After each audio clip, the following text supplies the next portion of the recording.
Welcome to Beyond the Wall. It's my life story before, during, and after 2+ decades of incarceration. At this moment in time, I'm 2 days away from being out 7 weeks. And still trying to get adjusted to the outside world. Since I've been doing these podcasts or these episodes, I've had a lot of people that's been incarcerated hit me up, tell me about how they have trouble adjusting and still trying to figure out, even though some of them's been out years already. The psychological effect that happens to us, it's been studied. But what's the solution? How do we help people like me and others transition to the real world? One, my perception of time is so much different now.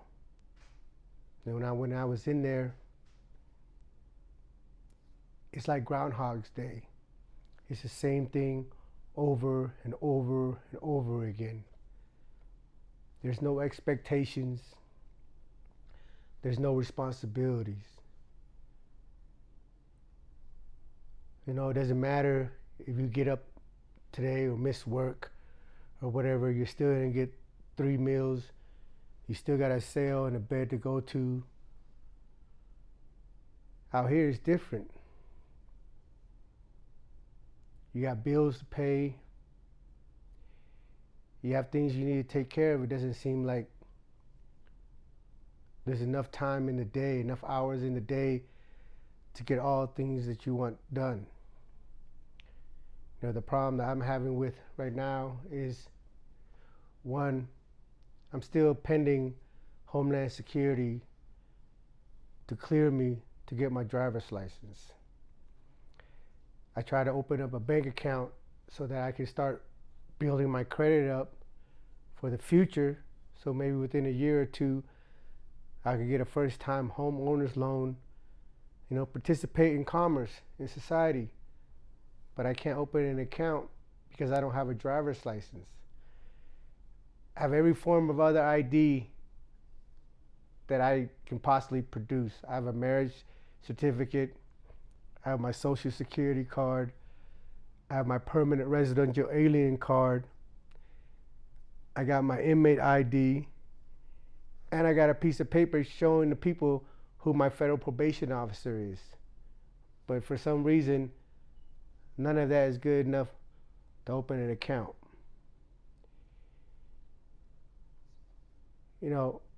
It's hard enough coming from where we come from to adjust to society and to integrate back into the community, to get jobs and whatnot. And yet, they tell you, hey, we want you to do this. We want you to get a job. We want you to stay out of trouble and all that other stuff. But everywhere you go, there's a roadblock. When you put on your application that you've been convicted of a felony, the people there that owns the place, that owns the company, they're not going to outright say, oh, we don't want you because you're a felon, because if they say that, they might open themselves up to lawsuits. So they tell you, hey, we'll call you back. The saying, don't call us, we'll call you. But do they ever call anybody back? My situation is a little bit better than most. I'm fortunate enough to know people that has their own companies, that run their own businesses, that would lend me a hand and offer me part-time jobs. Like, nobody can take me on full-time because I don't have the right credentials to get on a full-time employment. But my point is that even though I want to start my life and start to do things for myself, I'm at everybody else's mercy. My whole livelihood at this time is dependent upon the grace of all those people around me, including my wife, my family, and my friends. So that I'm so grateful for. But a lot of people in my situation, after 23 years and 8 months being in prison, they don't have nothing to come home to. Just imagine how long that is. That's almost a couple of generations. Since I've been in prison, I'm a Gen X. But since I've been in prison, there's millennial and now Gen Z. And I'm sure there's another name for the next one that's coming, maybe the COVID baby. But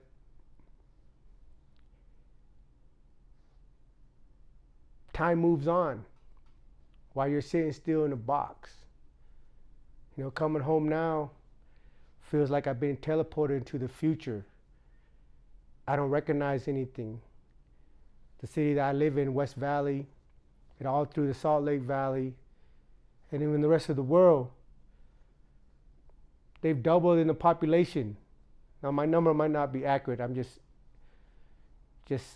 saying it as an example.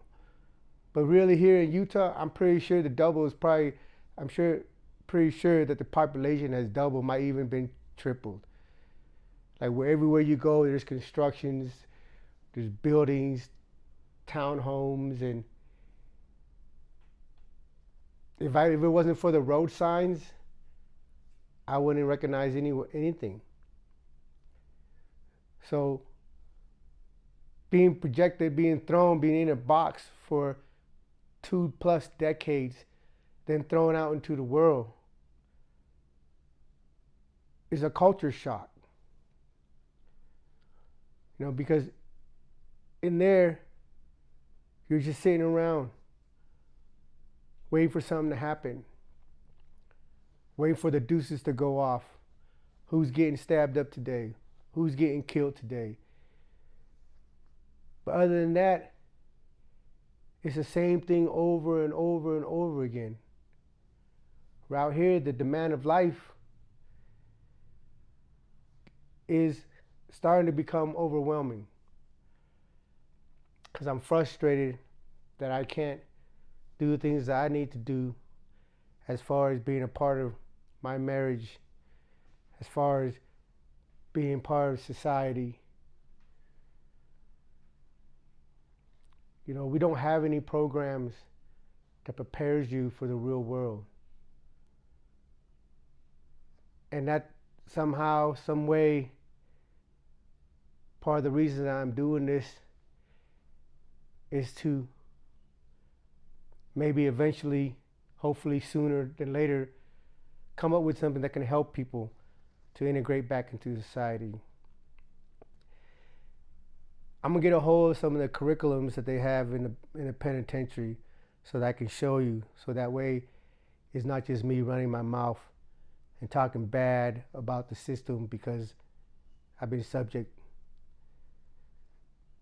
to the mistreatment and whatnot for all these years. I can't speak about, people in the FCIs or in the camps because I don't know what they have down there. I've been in the USP, which is United States Penitentiary, where it's high security, the highest level in the federal penitentiary outside of ADX in Florence, Colorado. ADX is underground, no human contact. It's a minimum of 7-year program.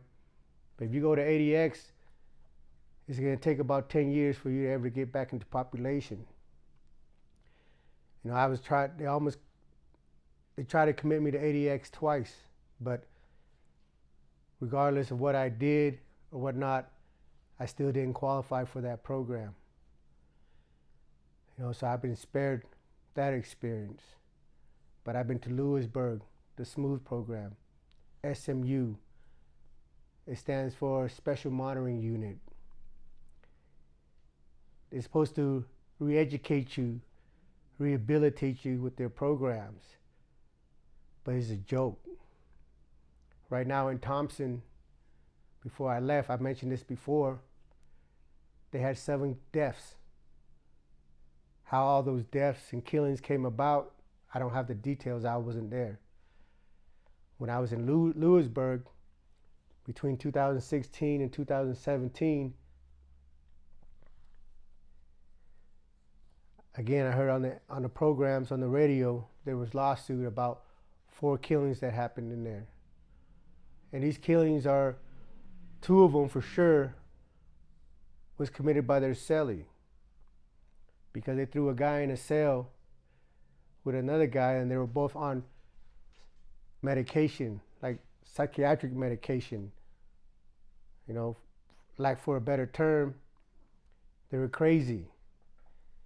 And what I'm told, I can't be in this cell. And the guy, before he killed the guy, told the officer, hey, you get this dude out of my cell or I'm gonna kill him. And the CO just said, go ahead, kill him. But when they came back the next day, that guy killed his cellie. So he's on he's on meds, for mental illness already. He's been diagnosed. It's on his jacket. They already know. But yet, they still put us in these situations. So where's the program at? Where's the rehabilitation? Where is preparing me for the outside world? The first 4 months I was there, the first 3 months I was there, they give you packets, booklets that you do. They stick it in your door. They tell you have 2 weeks to complete it. If you don't complete these packets, you can't move to the different phases. It used to be an 18-month program before I showed up. But on May 1st, they changed it to a 9-month program. So I got spared. I only ended up staying there for a year, for about 13 months. But leading up to it, I was in SHU for 6 months. So between 2015 and 2017, I was locked in a cell for almost 2 years. Only getting wrecked a couple times a week for an hour at a time. And that's if they come and let me out for rec. I think the last 2 months before I left to the Smooth and Atwater, I didn't even come out of my cell anymore. Because they started this new thing where you got to be up at 5 o'clock to sign up for rec. Well, I don't have no clock. I don't have no watch. So how do I know what time 5 o'clock comes around? They tell you it's healthy for you psychologically and physically to be able to let you outside to get some fresh air. And outside is just a cage smaller than my living room right here. And they put 4 people in there. So what room do you really have to have any type of rec? If 2 or 3 people are exercising in there, the other guys got to stand up against the fence.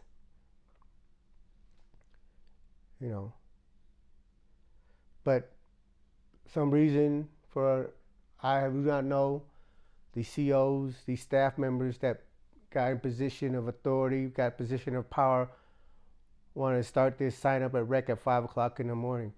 So for me to understand, for me to be at my door at 5 o'clock to sign up for rec, I'd have to be standing there since midnight because I don't know what time it is.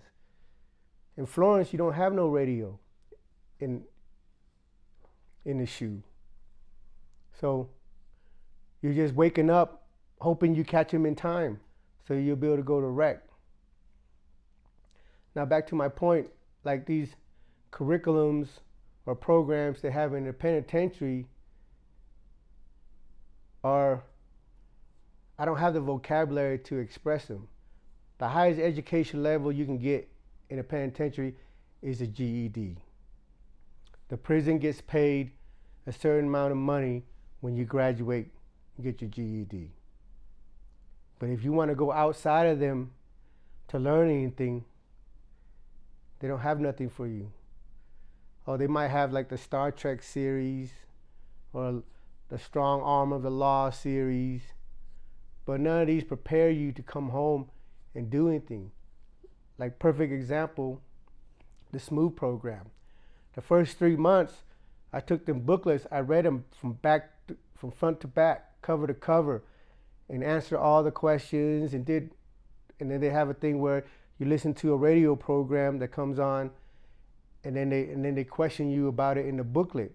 So for 3 months, I'm doing all these booklet because I wanted to advance and move to the next phase because I didn't want to be stuck there indefinitely. So after about 4 months I was there, I got moved to another unit to be with my homeboy Jimmy, a Vietnamese dude out of Texas. So when I was his cellie, the first week I was his cellie, we were in the first 3 cells. And on the tier, it's like 22 cells, and it spins back around. So it's 22 cells on each side. Well, the counselor comes in, and he sticks 2 booklets into our door. I grab them, I give one to his, and I start opening mine to see, what the program is for this week. And Jimmy looks at me and he's like, "What are you doing?" I said, "Oh yeah, I'm gonna go, read this and fill it out." He goes, "What?" He goes, "Look at this. Check this out." He opened his booklet and just started marking off stuff in the booklet. It's about 20 pages. He opens them up, marks them up. While he's doing this, the counselor is walking down the hallway to come back, to pass out all the booklets. Well, by the time he made it down to the hallway and came back, Jimmy was finished answering whatever mark in his book, and he sticks it in the door. He sticks it in the door, the counselor grabs it and goes on about his business. If you're reading it book cover to cover, it takes a minimum of 2 hours to read it. And then on one of the sections, you have to listen to a radio program that only comes on a certain day of the week. So there is no possible way that Jimmy could have completed that booklet in the right way. But the counselor accepted the booklet and moved on. And a month or 2 later, we both moved phases to a different level. I realized at that time that the first 3-4 months of my bid there, I've been tricked into doing these programs that they're not even going to evaluate. They're not even going to look at. So the Smooth program is just really a punitive program, just to lock you in your cell or to get money, from the government for the program. Because even though all these penitentiaries says federal penitentiary, you have to realize these are privately owned prisons. And they get money for each inmate they put in that cell. They get money for every program that they come up with. Yeah, the word smells, sounds, whatever, wonderful. But it leaves a bad taste in your mouth because none of these programs are there to help you. None of these programs prepare you to come back to the world. Oh, they have a dumb thing called anger management, parenting class, RDAP. I forgot what it stands for, but it's some type of drug program or whatever. But I've been in all these classes. It didn't help me better myself in any type of way. I can't explain to you how dummied down these programs are. Instead, how hard would it be to teach somebody a skill? Because when you release them from prison, they have to go get a job. We're all adults. This is not kiddie camp. These are grown-ass men in prison that when they get released, they're going to have responsibilities. They're going to have responsibility to pay rent. They're going to have responsibility to put food on the table. But yet, you don't give them a chance to succeed. And then when they reoffend, you look at them like, we know you couldn't make it. We know you're a freaking loser. But you never gave any of us a chance.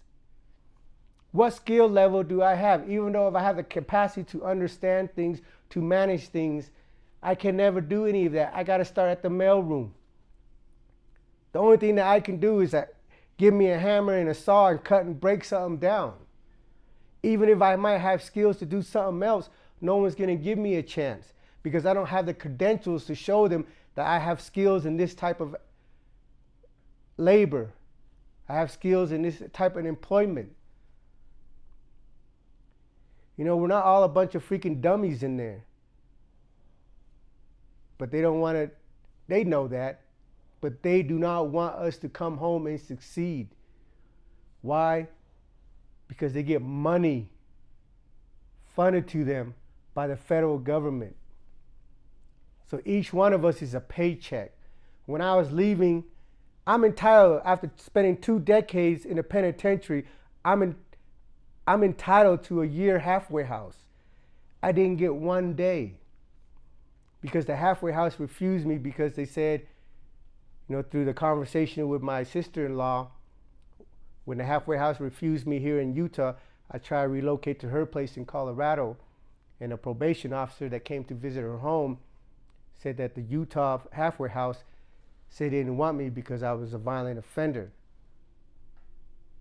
They got murderers that got out and went to a halfway house. The halfway house is supposed to be, the purpose of a halfway house is supposed to slowly integrate you back into the community, into society, give you a place to stay while you're looking for a job. If I didn't have my wife, I'd be asked out. If I didn't have my family, I'd be asked out. But a lot of people don't have a wife to come home to. A lot of people don't have family to come home to, even are still alive after freaking decades in a penitentiary. So you just throw them out in the street, and the only place left for them to go is the homeless shelter. You know, I asked my counselor in there, I said, what if I didn't have a house to go to? Oh, we'll put you in a homeless shelter. Well, if you could put me in a homeless shelter at the end of that year, why couldn't you put me in a homeless shelter now? She tried to tell me, hey, you know, the halfway house ain't all that great. There's a lot of rules and stuff. It might be, you know, problematic and you might not even like it. I don't care because no one's going to try to kill me at a halfway house. I'm trying to get away from the environment that I've been stuck in for the last 2 decades, and these people don't understand that. They seem to feel like if they let me go, they're not going to get a paycheck no more. And at the end of the day, that's what the prison system is about, man. It's a paycheck for all these fucking do-boys that work in there. Because if these individuals that working for the federal government, especially in the penitentiary system, had skills, they would go into private practice. That includes the doctors, the nurses, the counselors. Somebody would hire them out into a private practice. So my point being is that these are not cream of the crops. These are people just collecting a paycheck. You know, government welfare, corporate welfare, however you want to call it. They just come home, clock in, and get full benefit. I mean, it's a cushy job. Who don't want it? But they signed up to work in these places as counselors, as case managers, as unit manager, because their job is to help us get back into society. But they don't do none of that. You know, that's why through the course of these episodes or whatnot, I'm gonna ask for your guys' support, the viewer, to help start a program for people like me. When they come home, they can find a place to come and learn some job skills before we throw them out there into the wilderness that is our community. You know, it's frustrating, but I can't do nothing but jump and dance to whatever tune my probation officer and the system forces me to. So This is just an update to let you guys know how I'm coping with the real world. And it seems like the longer that I'm out, the honeymoon phase is over. And now the pressure of life, the pressure of society, I'm starting to feel that. So we'll see what happens next time in a week or two. Thank you for tuning in to Beyond the Wall. This is my life story. Just trying to show you what it is that people like me going through, trying to get back into the community. Thank you.